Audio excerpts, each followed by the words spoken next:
thing to have to process all at once for a developing brain, first off, but also like for any brain, an adult brain even too, Mhm. uh, that is something that like the mind is going to have a very hard time grasping.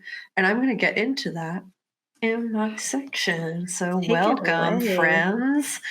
We're talking about super happy stuff, grief and sadness and loving it. It's great. It's Of gonna it's course. gonna be super So light. goals. We're gonna get into this really happy, fun time of talking about grief and our experiences with loss and death, as we do on the Ghouls. Every once in a while we get a real heavy topic, and we're gonna do our best. That's how it So works. yeah. As the movies did an amazing job showcasing dealing with the death of a loved one, both through unexpected event, suicide, any kind of death, honestly. Whereas unexpected or expected even, just death in general, is very traumatic. It's a traumatic experience that can hit people in a unique way that don't always align with what is like traditionally viewed as the stages of grief and other recorded theories, because Mhm. just as trauma is very unique to a person, so is loss, grief, and dealing with someone you love being gone. Mhm. The experience can be either connecting in that like you gather with people you care about and like establish stronger bonds through like the loss of this person in your Mhm. shared grief, or it can be extremely isolating. And it all kind of depends on how you process, what is your healing version, Mhm. how do you process that grief and how do you process trauma. So it's very unique to the person. And I actually found out that in an article called The Grieving Brain: How Your Mind Deals with a Loved One's Death and How to Heal by Pawlowski, that apparently the 5 stages of grief, Mhm. denial, anger, bargaining, depression, and acceptance, are now considered old and outdated as Oh. a model, because not all people go through them, or at least not in that order. Mhm. Apparently, Wow. Not while everyone is the same? yeah, not everyone Who experiences knew? everything the same way. Um, Crazy. in fact, a minority of people, about 10%, experience complicated or prolonged grief where severe symptoms last for at least 6 months and interfere with daily life. But essentially, there is no time limit on grief.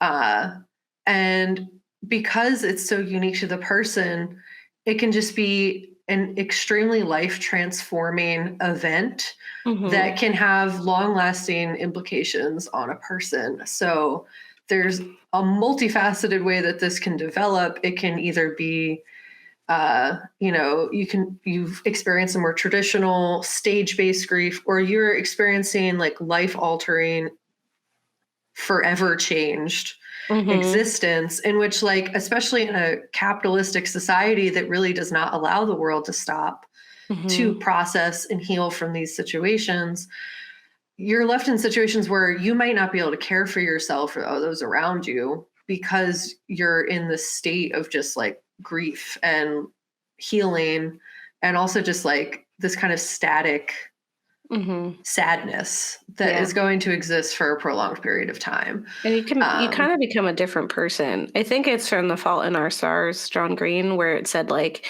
there's a person you existed before and then who you become after that.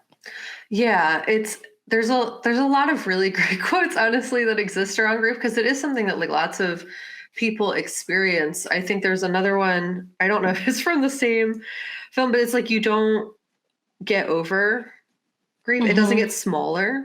Like if it Mhm. were in a jar, uh, it doesn't. The grief itself doesn't get smaller. The jar just grows around it. Like you learn Ah, to kind of yeah. carry it as you develop and It age. doesn't feel so big. It doesn't feel as big, but it's still the It's the same. same. You know what I Mhm. mean? And it can come up at like That's really literally any amazing. time. And Um, it does, man. yeah. And in that same article, there's a grief expert and neuroscientist, Mary Frances O'Connor, that likened the processing of grief as this like kind of panic pop up in the brain, similar to like if a parent were to lose track of their child in the mall, where you're Mhm. like, I need to find that person. You know what I mean? Mhm. And that can be activated by a lot of different things. And this all kind of will tie back. I'll get into like how that Mhm. process is, people being ghosts around you, Yeah. seeing things that aren't there, thinking you're going to find that person again, even though cognitively you know they're Mhm. gone. It's like a Um, phantom limb. exactly. It's your brain has been programmed to expect that person to come back to you. Mhm. So it's going to take a really long time for your brain, like scientifically, to process and deal with that. So, You messing me up right now. yeah, I'm sorry. I'm sorry. I'm gonna get real sad. Um, Everyone, I'm sorry, you're getting sad too. yeah. So essentially, just because you know cognitively that that person has died, it doesn't mean that those pop ups won't happen for a long time as your brain learns this is like a whole new world. This is a whole new you. This is something you're going to be dealing with for the rest of your Mhm. life. Part of having a bonded relationship is wanting to seek out the person when they're away. And that becomes just a background of everyday life. So that's very much the reason why I know I can speak from my own experience. Like, in the loss of my grandpa and also my stepdad, there were moments where like I'd be really excited about something, I want to like tell him, and you like Mhm. reach for the phone, you know, Yeah. I even though just did you that. absolutely know that there's not a person on the other Mhm. end of that phone. Um, and like I know specifically from my own experience, like in dealing with unexpected loss, that when you maybe haven't seen that person for a while and even if you're kind of like the unexpectedness of it makes it even harder to grasp after the fact because you kind of Mhm. do expect at some point or you hope at some point like you'll wake up and you'll be like that was a dream, that was not Mhm. real, I'm going to wake up tomorrow and they're still going to be here. Yeah. um But you got used to them not being there, so then you just the difference isn't there. It's not as apparent. mhm.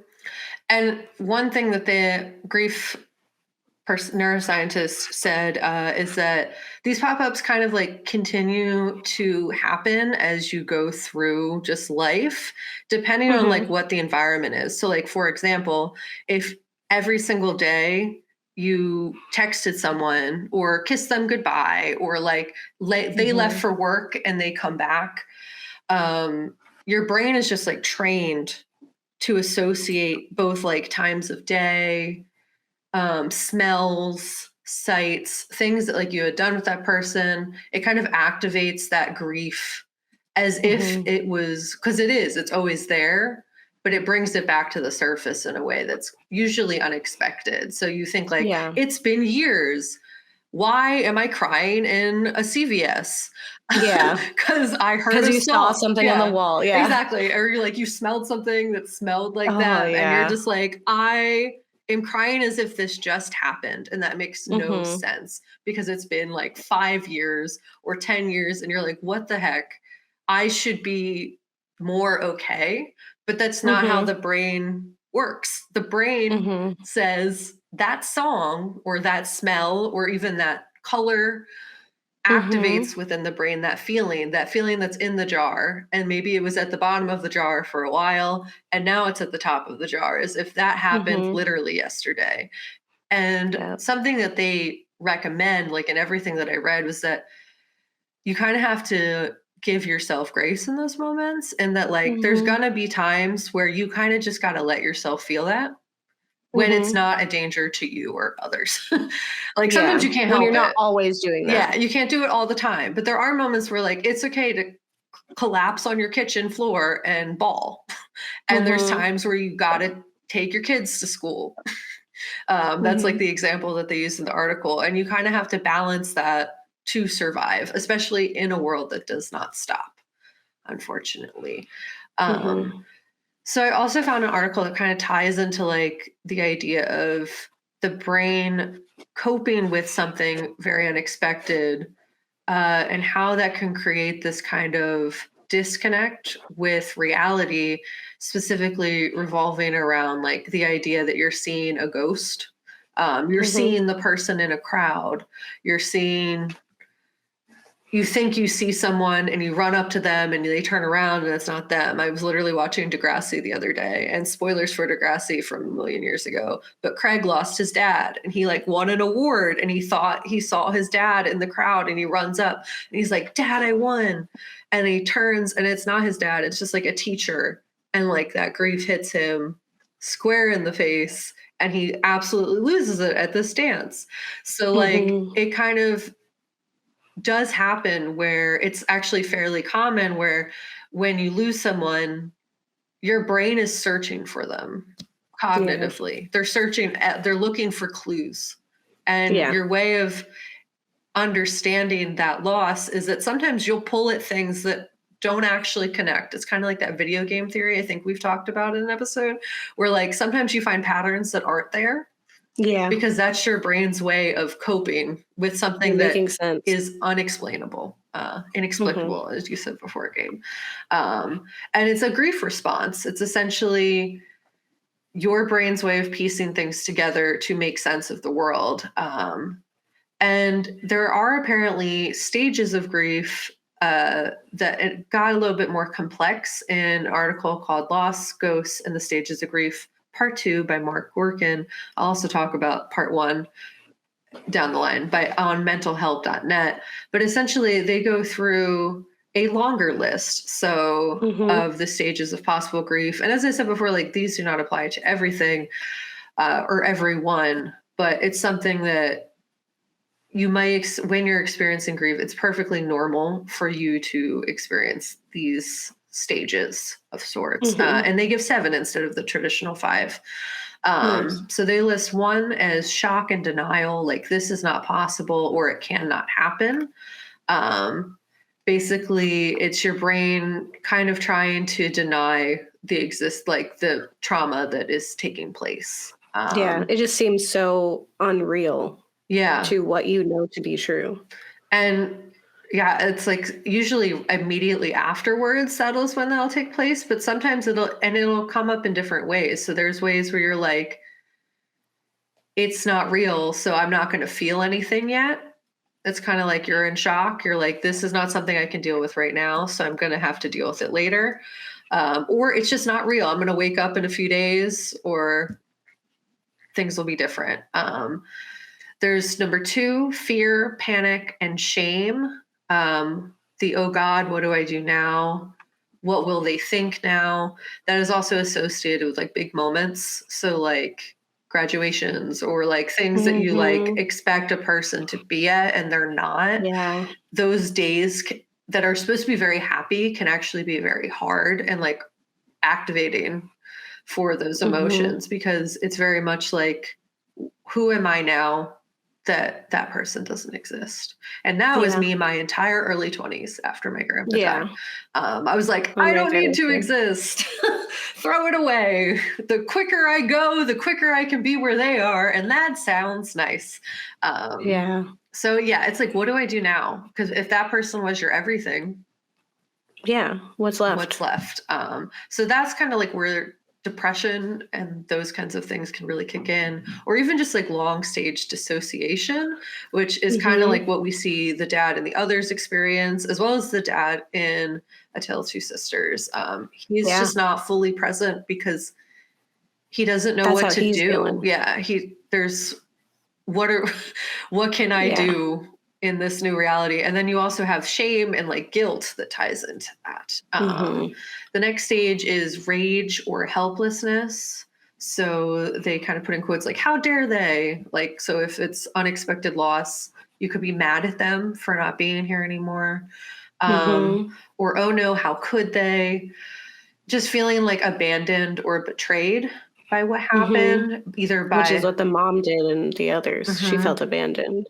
Yeah, like you just kind of feel like, how could they leave me here? Especially if like that Mhm. person is your person and the other, it was her Yeah. husband. Like that Yeah. was her partner and Her only person, her only really. person, and he left and died. And there's Left her this alone. rage that kind of comes with that, or just like feeling like there's nothing you can do to fix it or fix your situation. Mhm. So it can turn into like this rage, inward depression or self damnation. It's also like crawling into escapism or other kind of like black hole energy things. So like Mm-hmm. kind of where the mom and the others was, where she was just in darkness in Mm-hmm. this secondary stage of being. Yeah. She was like performing normalcy. Exactly. And there's also lots of people who feel like they have to be okay. Mm-hmm. So Mm-hmm. they'll pretend everything's fine, even if it's not, even if they like believe it to be true for a period. But Mm-hmm. essentially, it always catches up to you, unfortunately. Yeah. She had to be normal for them, her kids. Yeah. So 4 is guilt and ambivalence, the damned if you do, damned if you don't, or making a pact with the spiritual. This is kind of like you feeling either guilt or shame, but also like, I guess this is what people would classify as bargaining. Mm-hmm. Um, you want it to be different. You're looking for clues. You're looking for something to like free you from this reality. Whether that's spirituality and a higher power, whether that's embracing the fact that they're not gone and they are now a ghost and they follow you around Mm-hmm. Mm-hmm. as your best, like, you know, like the sisters, like she's literally seeing Suyeon like next to her, Yeah. even though she's not actually there. Or you'll declare born again allegiance. Like it is the only thing that can get you through this is like God. You may really lean into that. Yeah. Um, I've seen that. yeah, same. Number 5 is focus anger and letting go, or like trying to find a reason to continue. Mm-hmm. So that can go, they say turning a lemon into lemonade, or freedom's just another word. I don't really know. It I seems, think the Lemonade is fun because the Lemonade album by Beyonce is supposed to be the stages of grief. oh, interesting. I didn't know that Mm-hmm. actually. That's funny. It's fun. Yeah. So it's essentially like, maybe they're in a better place. They did this so that I could keep going. Like, I know that's something I did a lot with my grandpa. It was that like he sacrificed, like his sacrifices in life were so that I could still be here. Mm-hmm. And like that Mm-hmm. was one of the ways that like I coped with that. I was like, he would be Yeah. mad as heck if I just died now after all of Yeah. that, you know, all that stuff. And I was just like, I'm just gonna give up. He would be pissed. He'd be Yeah. like, Like why they was don't I want that sad all for that you. time for you to just die now? And it's like, fair, touche. Mm-hmm. So yeah, trying to like find hope in this new reality, turning lemons into lemonade, trying to like refocus yourself into the world and accepting in a sense that like it's going to be different now. Um, Number 6 is exploration and new identity, that you're kind of like deciding that you just have to keep going. And you may make like kind of more drastic decisions in this just to like kind of get yourself out of this space. Um, Essentially, you just have to cope. Mm-hmm. You do it afraid. Yeah, do it afraid. You kind of just accept that you're going to have to still be here, I guess, and that's going to be whatever it's going to be. Might Uh, as well. Number 7 is acceptance of the glass is half empty, half full. Essentially, it's this feeling that it's what it is. Mm-hmm. It's your rebirth. You got to find a new reason to be here. You got to find a new way to be. And it's also like you may even struggle at that point where you are accepting it, but you're also like, it's been this long. I need to be a human Mm-hmm. again. Yeah. And that sometimes will force people out of these stages before they're ready, but also will sometimes be the thing that like activates in with them a sense of urgency that they need to start taking like decisive action to existing in this world. And essentially there's moments where like sorrow is very different than just like being a crybaby. Like it's different. You know what I Mm-hmm. mean? Mm-hmm. Like it's different Yeah. than just like I feel sorry for myself kind of thing. It is deep and impactful loss and like sadness that is not something that's going to go away right away. So you got to give yourself grace. You got to accept the fact that Mm-hmm. like you got to just You heal. gotta feel it. You gotta feel it. You gotta cry when you need to cry, and you need to stand up when you need to stand up, and you're gonna figure that out as you go. It's like inside out said, you can feel your feels. Yeah. So there was another article by the same person. I think this is 6. So there's a bunch of parts to this. It's by Mark Gorgon on mentalhelp.net, and he writes a lot about loss.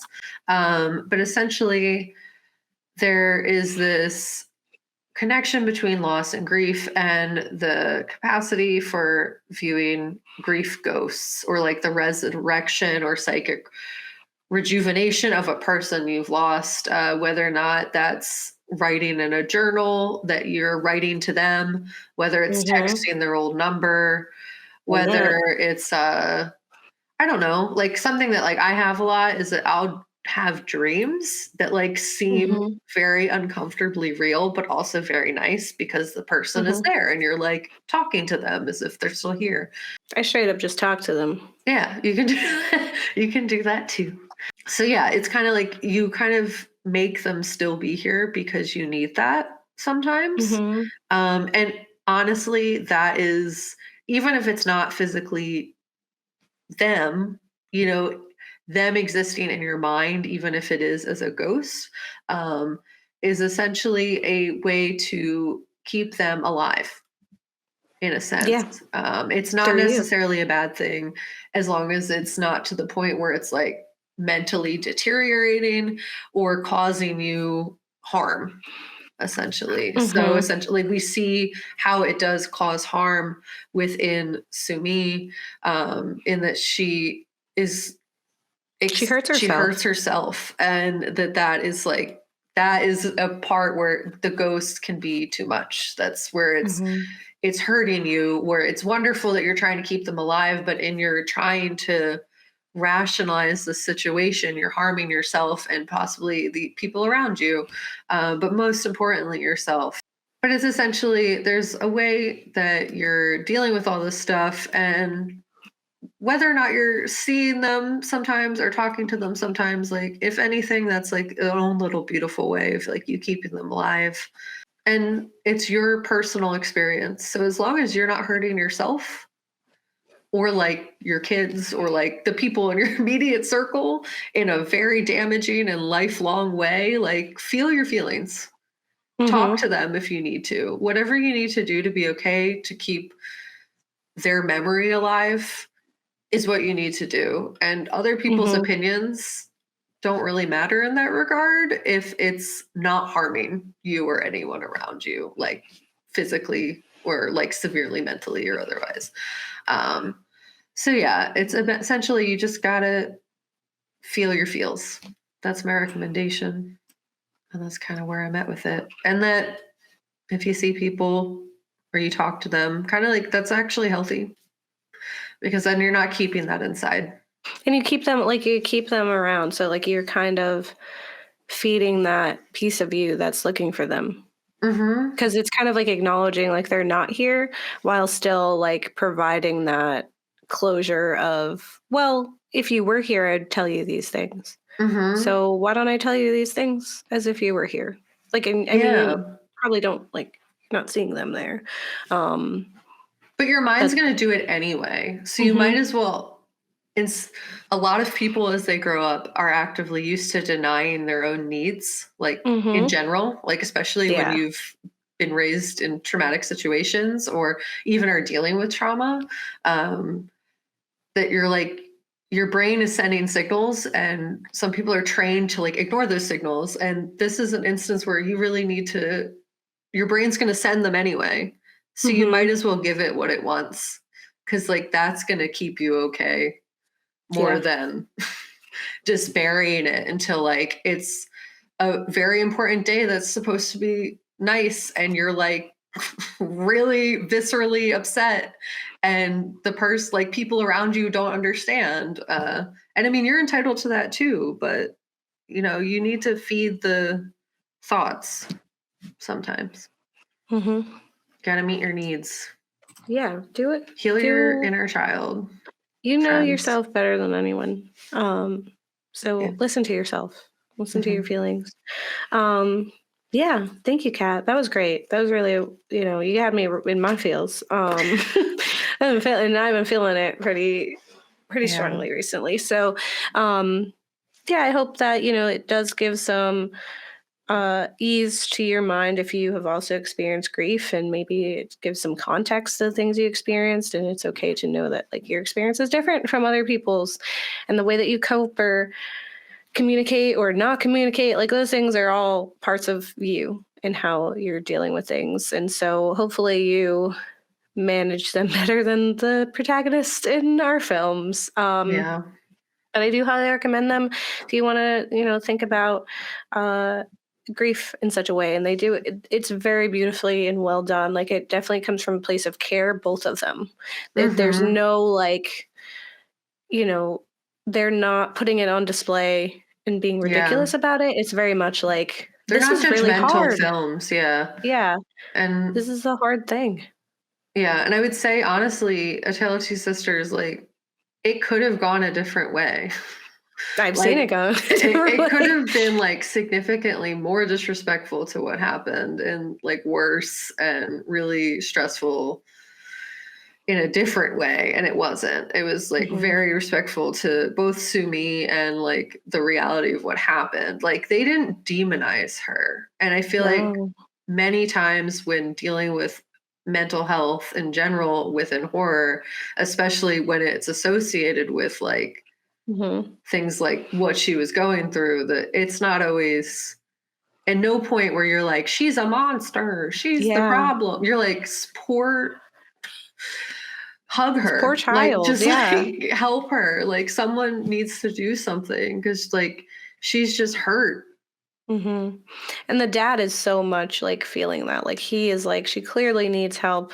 And Yeah. I am not the one equipped to do that. Like I am also hurt and Hmm. working through things. I'm not the person to do that. And he's And dealing with really his just got his own wits like end. guilt and shame. Like Yeah. the reality is that his choices and actions, whether Resulted they in the intended loss of or two not, people. resulted in the deaths of two people who he either at one point loved for the mom and his and actively loved for the daughter. So Hmm. And I mean, like, you have children together. Like, that doesn't just go away. Like, yeah, I'm sure, still still cared. loved Yeah, her. still Yeah. loved. That's, Yeah, yeah. People are complex, man. yeah. And so I think, like, yeah, that's that's our haunted people episode because I'm really happy with how it came out because I really did want to focus on like what haunts us like in Hmm. reality, and I think this is the best way to explore it. And these films are just such good examples of it. Like this episode wrote itself, honestly. It's just Yeah, like let's talk about, like, it's so obvious and in such like a nice and attainable way as opposed to like being in your face or like feeling boring because it's like here's the answer. yeah. um Yeah, and like in and contrast to the exorcism films, where like those are usually done in a way that's kind of disrespectful to the mental so health and like what's disrespectful. happening.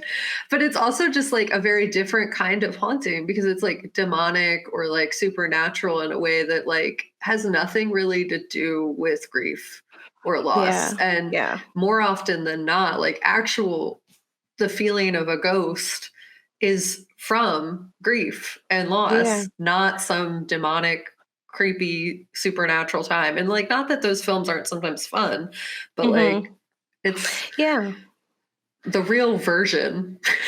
The real Mhm. scary is this version, Yeah. more Well, often I than mean, not. it's like some of those J-horror films like The Grudge where it's very clear like human emotions are heavy and they Hmm. sink into everyone. Like I think like we kind of just think of them as this intangible thing, and to some degree they are, but I think at some point sometimes it lingers, it sticks, it like It's it energy, yeah. exudes from us and it now exists in this space and it infects it, and that's why we have haunted houses, or sometimes people experience or see things that other people have done, or we think these are religious experiences or traumatic, like it's just because people feel, and they feel so strongly, and it just can't be contained in a human body. And I think that's like really beautifully done in this film, especially like these films. And people try to throw out the whole elevated horror thing now, and you're just like, no, you're just like, were you watching these? Because like Yeah. they've been For doing it. early 2000s films, I lovely in a lovely way. It was not offended at any Yeah. point, Yeah. really. Maybe like Which is so once, but nice. very vaguely in the others, just because Yeah. she's a rich Because she was lady. talking about Yeah. the nonverbal person and Hmm. kept harassing about her. Yeah. Like if anything, that was Why? like the thing that Why? didn't age well. But like everything else that I watched for both of them was like, wow, this aged Mhm. fantastically. And that rarely happens for early 2000s media. It was saying something back then, and that's cool. Yeah, yeah, I loved it. I love both of them. Again, highly recommend 10 out of 10. Definitely Ghoul's favorites list. Tune in next week where we are talking about haunted attractions. Yeah, This one should be fun and also really dramatic, and I might kind of slink into cat section a little bit that's fine. because I've been going down a spiral myself because I'm like, what? Yeah. So I hope you're enjoying October. We're so in the midst of spooky season. Hope you're enjoying it. Let us know what your favorite haunted people films are. What are they haunted by, and what is going on with them? And remember to like and subscribe. Give us some love in our favorite month and during our 6-year anniversary of existence. And don't get married. Delete your kids. That's it. That's all I'm saying because it's really sad about the children. Yeah, that's fair.